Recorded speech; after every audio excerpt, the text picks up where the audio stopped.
is first I'm going to ask you guys to just sometimes smile a bit. And then secondly, we're going to listen to this guy.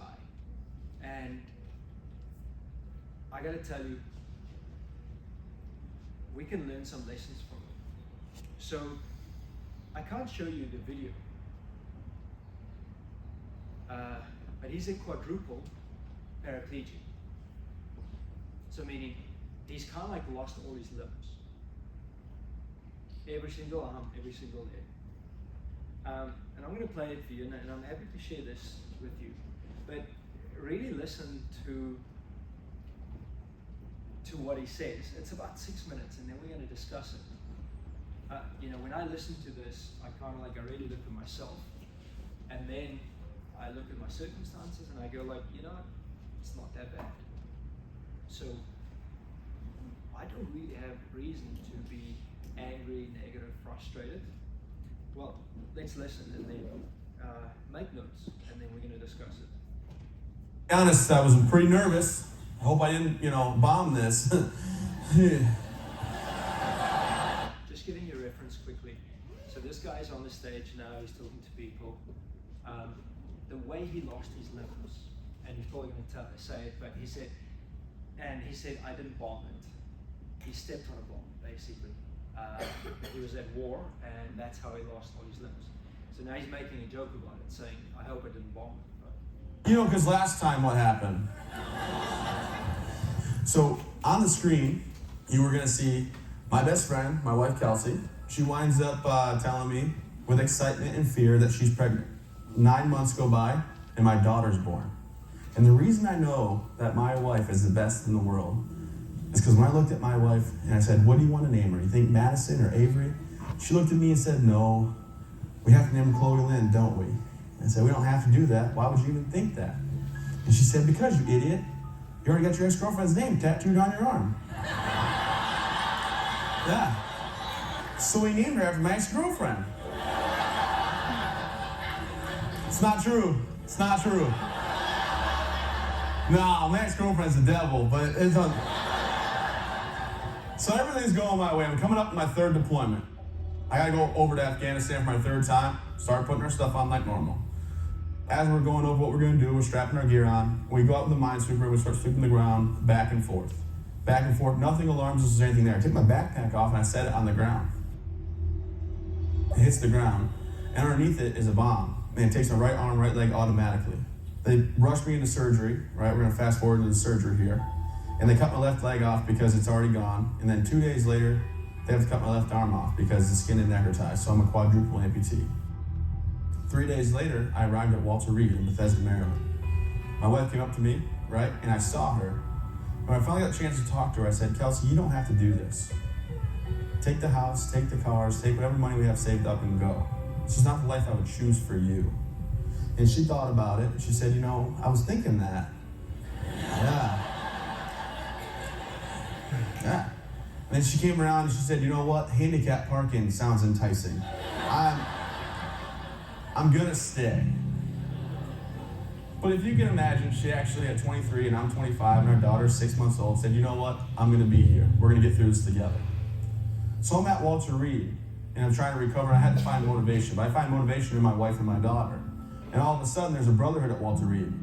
A robot walked into my room. And first thing out of this guy's mouth was, hey man, welcome to the club. I said, I want to be in your club. He said, kind of late now, don't you think?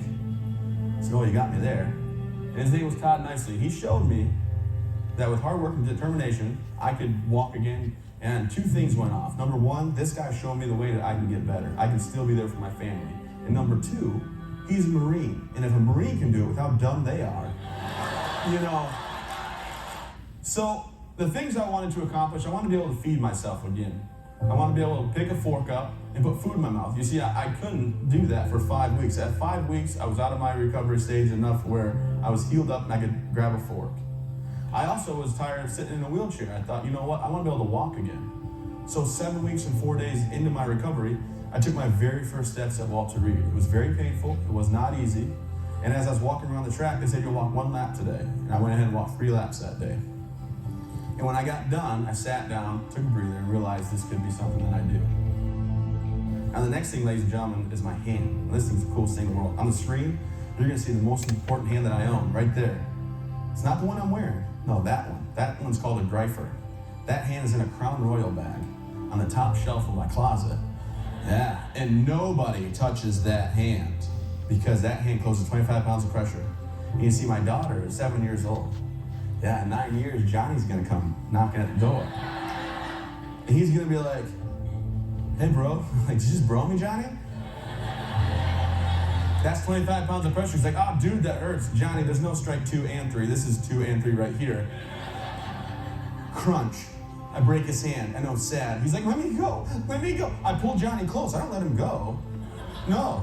I say, Johnny, guess what? I don't know what. No fingerprints, Johnny. Remember that, Johnny. When I got blown up and I was down and out, and I was wondering why did this happen, I was embarrassed, I was angry, I was questioning, am I a bad person? Does God hate me? And the biggest question I honestly had, ladies and gentlemen, was why didn't I just die? Why did I live through this? And I found the answer in my family. And I found the answer in Todd Nicely, that corporal that came to see me that was retired from the Marine Corps, that told me I would be fine. So I decided I was going to talk to everybody I could that was at that hospital. And at Walter Reed, amputees are what you normally see. And me missing all 4 limbs, that was the worst you're gonna see. So I'd go room to room, and I'd say, hey, I'm Travis, you're gonna be fine. Same message Todd gave me. From that experience, some people found out I did that. I became known as the mayor of Building 62, and they made a documentary on me. I don't think my problems outweigh anybody else's.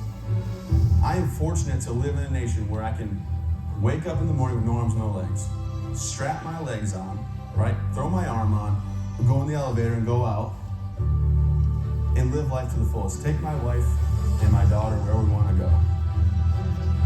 The 2 life lessons that I have learned that I want you to go and pass along to everybody that you meet is number 1, don't dwell on the past. I learned that because when I was sitting in my hospital bed, closing my eyes and wishing that this did not happen, I realized you're not going to change the past. I can't change what happened yesterday, and I can't change what happened 6 years ago in Afghanistan. So I reminisce the 25 great years I had with legs and arms, and I've had 6 pretty great years without them. But with that experience and so many more, you can't always control your situation. But I can always control my attitude.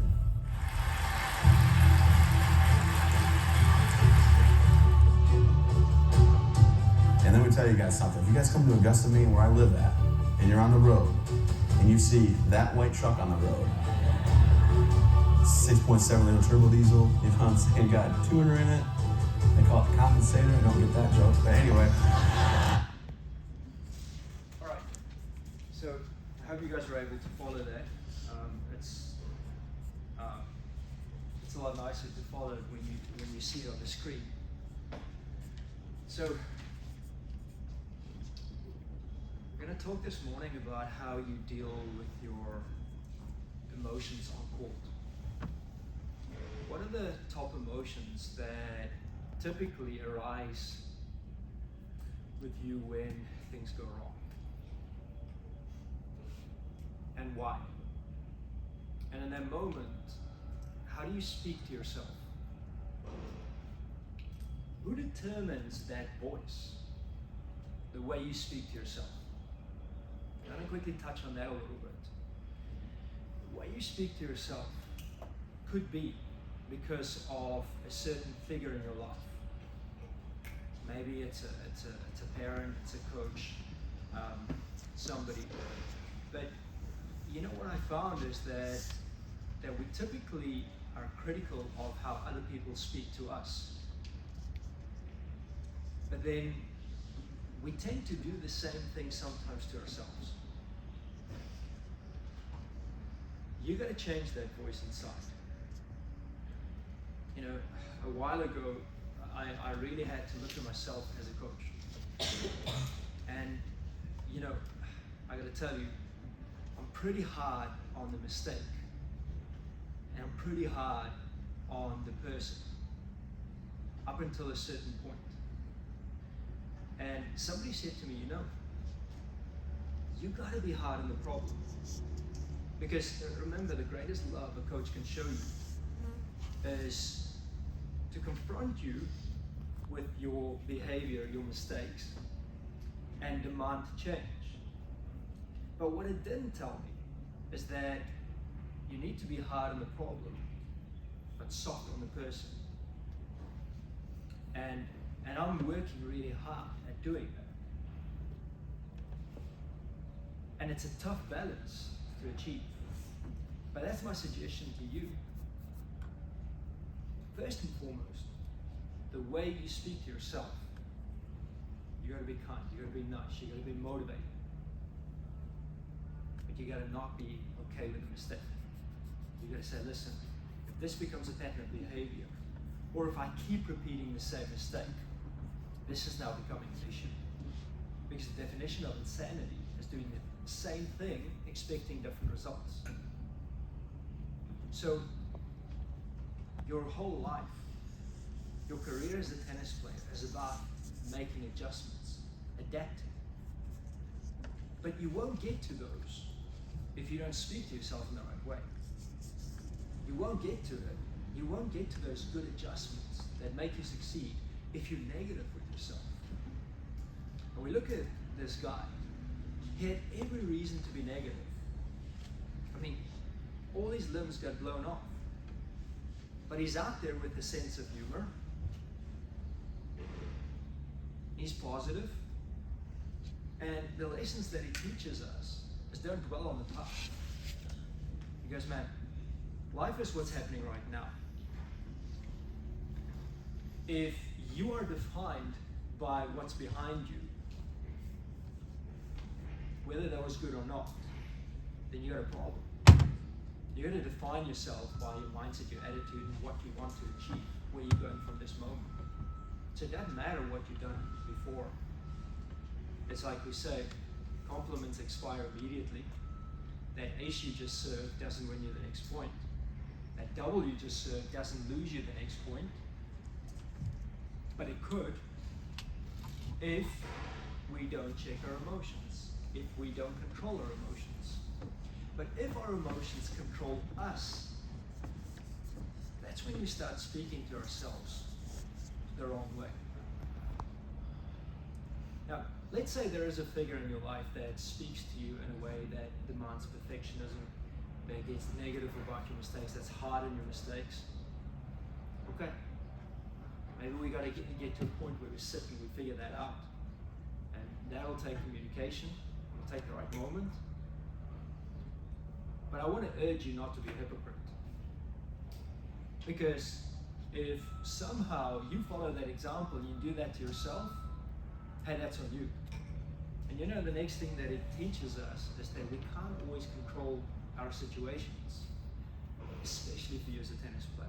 There's a big part that you can't control. You can't control your opponent.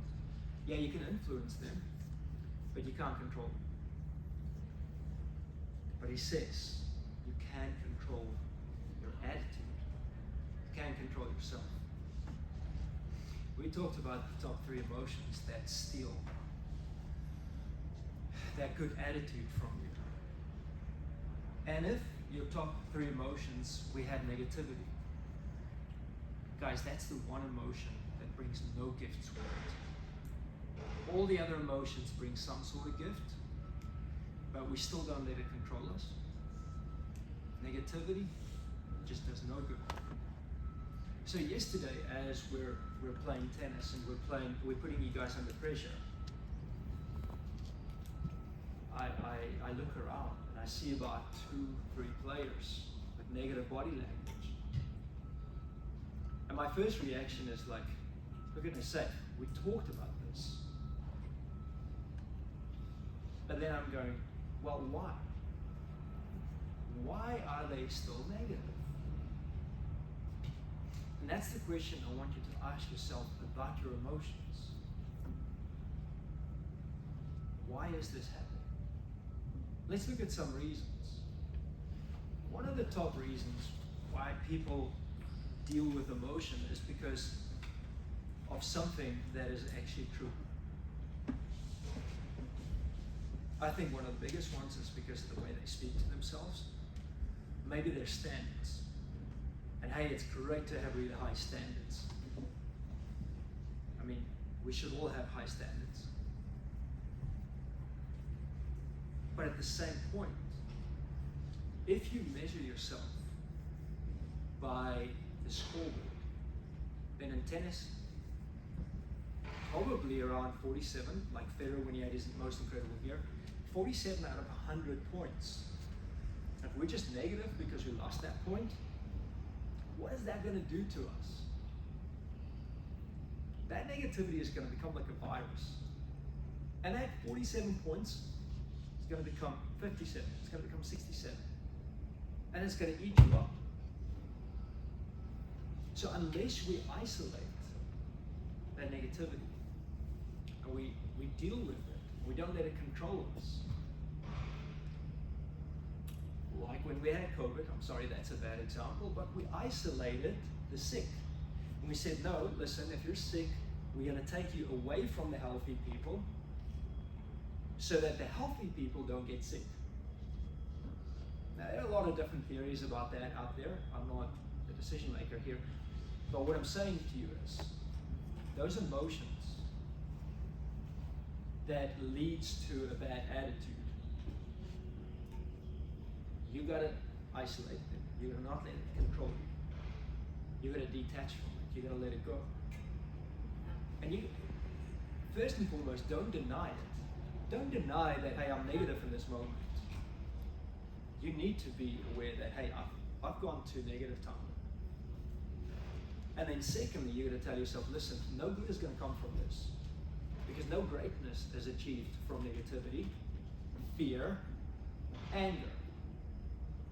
Those three, probably the top three that you listed. None of those leads to greatness. So now that we've kind of like figured that out, let's then move on. Okay, I accept that I feel like this. I recognize it. Secondly, I confirm that no, this is not going to lead to anything great. Thirdly, do I have control over my attitude? Yeah, I do. Okay, I'll take responsibility. Okay, what do I do now? I dig a little bit deeper. I decide to define myself. Next thing I gotta do is, I gotta refocus on the task at hand. But you know, one of the other reasons why that negativity, that anger, that fear will become a virus is when we don't accept it. We don't accept that we feel that way. And that's when we create turbulence. Because I try and deny that I'm negative, I'm trying to deny that I'm angry, and I'm not actually dealing with it, so I don't go to the root of the problem. Okay, let's quickly look at what brings about those emotions. We said it could be somebody that's around us, and then we start speaking to ourselves that way. It could be the high standards. We say perfection. Perfection is not possible in tennis. And even when you do things right, you're going to still lose on the scoreboard. So instead of focusing on that immediate result, again, go back to what was my recipe, what was my process like? And see if it's the truth. Is it the truth that something in my execution, something in my decision making, my intent was off? And if it is true, then who should I blame for that? Do I become a victim and say, oh, it was because of this and this and this, but this? Or do I say, no, it is true that I didn't set my feet. It's true that I'm not up front. Then ask the next question. Did that happen because of applied pressure from my opponent? Now, we got 3 applied pressures from your opponent. I hope you guys are all familiar with this. mental pressure. And as my opponent can apply mental pressure onto me, by the way, that's my job to do that to them as well. Movement pressure, moving me around, making it impossible for me to set my feet, to have a good hit, to set my shot. And time pressure. Those are the three pressures that you deal with as a tennis player. And if you then say, you know what, my opponent forced this onto me. Good job. You played a good point. But what your ego is going to do, and this is the big one that I want you to understand. Big reason why those emotions are flaring up with you and becoming like a virus is your ego. Because your ego wants to tell you that you're not supposed to make mistakes. It doesn't recognize when the opponent did something well. So, first and foremost, did the opponent do something well? Can I take that away from them? If the answer is yes, they apply pressure to me, all right, play the next point. Can't do anything about it anymore. As far as I know, nobody's got a time machine. So then play the next point. But let's go back and let's say something didn't happen on your side that you didn't do. There are plenty of things that potentially could have happened. Plenty of reasons why you failed. That is where you zoom in on. Because if it was your footwork, if it was your ball recognition, if it was your intent, then just make an adjustment. Don't beat yourself up. Be hard on the problem and say, hey, I'm going to do better. But include some motivation to that and say, you know what, you can do better. You're going to do this. But don't compromise your attitude and say, oh, there we go again. You keep doing this and you beat yourself up. And now you're so emotional that you lose all clarity. And you go in this spiral where you're not even seeing the ball coming at you. Guys, I'm going to state it again. Ego, perfection, expectation. There's another one. I'm playing well. Monday, Tuesday, man, I was hitting the ball well. Wednesday shows up, and it's a different day. Your biorhythm is different. Maybe you're not fully automatic with the process that you follow, and all of a sudden Wednesday is not a good day. And now you're frustrated because I did so well yesterday. Hey, today is another day. Reality is 7 out of 10 days you're going to have a bad day. So, move on. Again, I'm going to bring you back to the two biggest lessons that this guy taught us. He said, don't dwell on the past. Let it go. It's over. Can't change it anymore. Can't control your situation. You can't control your attitude. Go a little further. I can't control my controllables. So you must start speaking to yourself differently when you fail. And I don't think that incredible year that Federer had when he won 53% of all points they played. Most incredible year. At that point it was a record. He only won 53% of all points that he played. I would like to think the reason for that was because of the way he dealt with failure, the way he spoke with himself. He was hard on the problems, he found solutions, but he was soft on himself. He was kind to himself. He was positive to himself.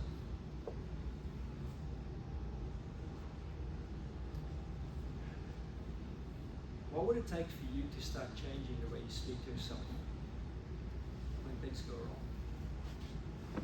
What would it take? Would it take great motivation?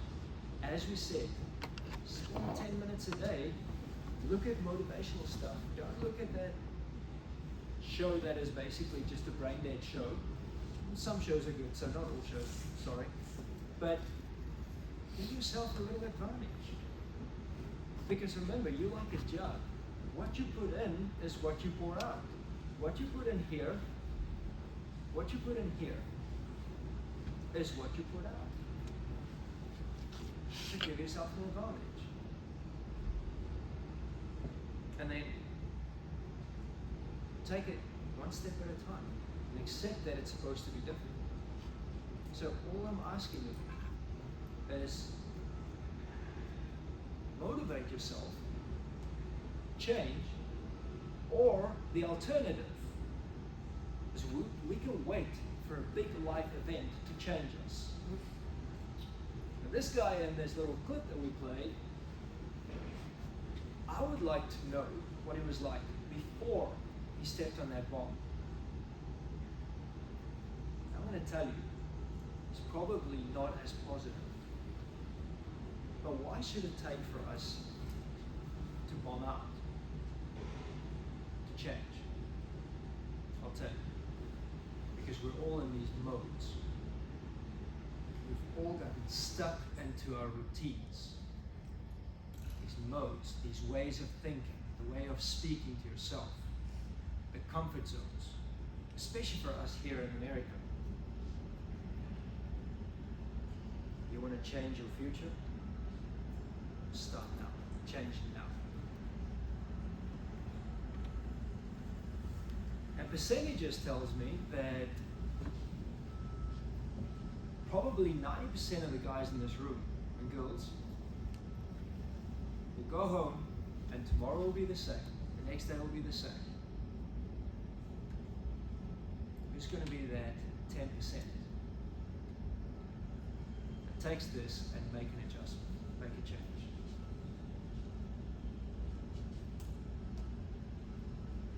I'm going to make a choice today that I'm going to be part of that 10%. So, I challenge you. What are you going to look like in a month? What are you going to look like in 2 months? Now remember, last thing I'm going to leave you with is that motivation is difficult when you have to train for something. Because every time you do something well, you don't get instant reward. And this is the biggest misconception, that if I win the point, I did something well. No, you can play a terrible point and still win it. And it means you're not going to get better if you keep doing that. But if your intent, your execution is good quality, I mean, whether you win or lose the point, it doesn't matter because you're getting better. But that is the confusing part, because all this hard work that you're putting in, and you're still losing sometimes. You don't realize. But if I took a different scenario, if I'm a billionaire, and I say, listen, every time you do something well, I'm going to give you $1. And you kind of like connect dots and you go like, whoa, hold on. I'm practicing 5-6 hours a day. You know, if I do a lot of things well, man, I can make a lot of money. End of the week, you walk out of here with like $1,000. And next week you come back and you go, no, I want $2,000.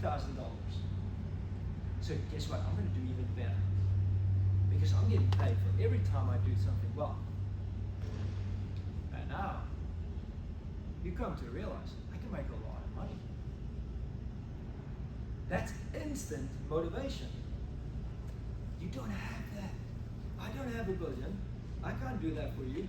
The real reward is that you are getting percentages better. And if you keep doing it, and you have that faith and that belief that, listen, anything is possible, as long as I keep getting that little bit better every day. And the paycheck at the end is going to be big. So, find your motivation. Unfortunately, it can't be money right now. But one day it could be, if you believe in what you do, if you're focused on it. Find your motivation. Control your attitude. You control your attitude. I tell you guys this morning, sorry, I'm going to finish with this. I'm driving to work, and I show my wife. I go like, hey, see those horses there? There's one donkey in there. But these are like race horses, man. Now, I'm a big believer that if you surround yourself by champions, you become a champion. So the question comes up with me, hold on, this donkey is never going to be a racehorse. Yet this donkey is surrounded by racehorses. But I'm going to tell you one thing, that donkey thinks he's a racehorse. And that is what matters. I'm saying to you, we need to be racehorses here. Be a racehorse.